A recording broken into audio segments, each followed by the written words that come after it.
What's going on, guys? My name is Tommy. Welcome back to the channel, and as always, happy first Friday of 2018. Well, I guess that's not an as always, but whatever, you get the idea. We're back here today for another episode of the Inner Sea region, a 5-minute tour, and today, at the request of Mr. Polvitierno, we're heading to Molthune. Before we get there, though, a couple quick announcements.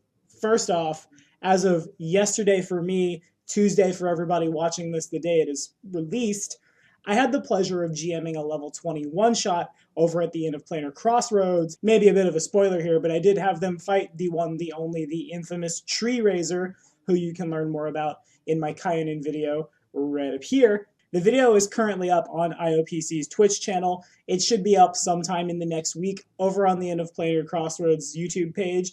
Be sure to look out for it, and if you haven't subbed to those guys yet, real quick, here's a link. Second announcement, as I'm sure you all know, as of yesterday, we announced our next giveaway where we'll be giving away one piece of art from the one, the only Ollie Boldador. We're running the giveaway a little bit different this time. It's not about liking our Facebook, subscribing to the channel, following us on Twitter, retweeting stuff, things of that nature. This time we're going to have a little bit more of a contest instead of just random dice rolls, essentially. If you'd like to know more about it, the link to the contest is in the description.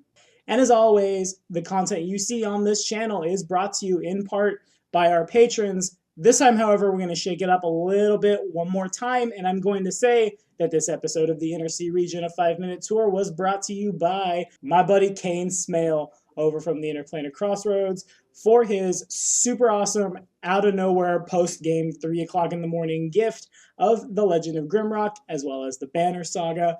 Both super fun games, both super good at distracting me from making these videos. And so, Kane, thank you very much for your generosity. Thank you so much for your friendship. Anyway, let's dive in, shall we? Molthune is a rising power on the shores of Lake Carthen.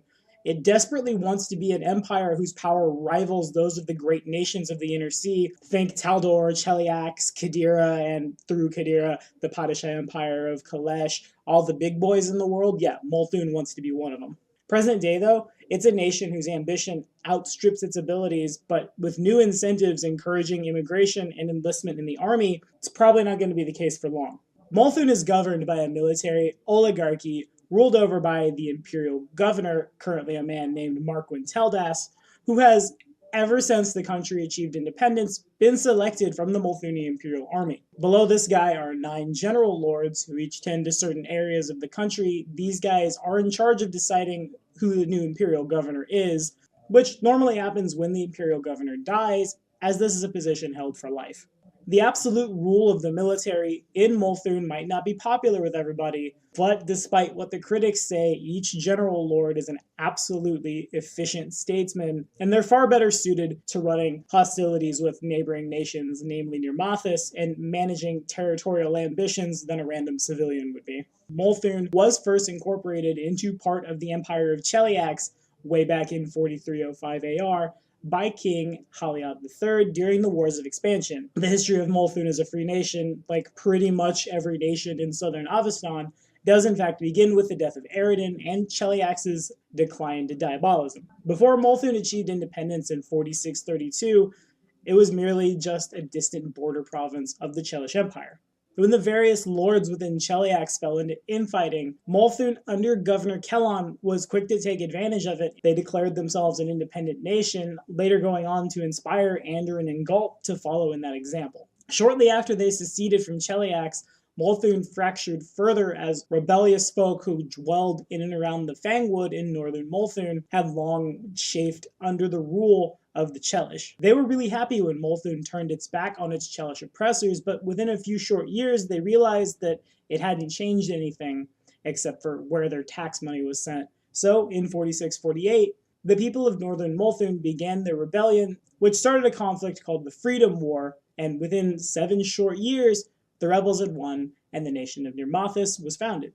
Of course, this is not the end of the hostilities between these two nations. It really just heralds a new direction for that fight to take place. Ever since Nirmathis' founding, Molthune has been trying desperately to get it back, and the most recent imperial governor has instituted many new policies with the suspected aim of a Nirmathi invasion.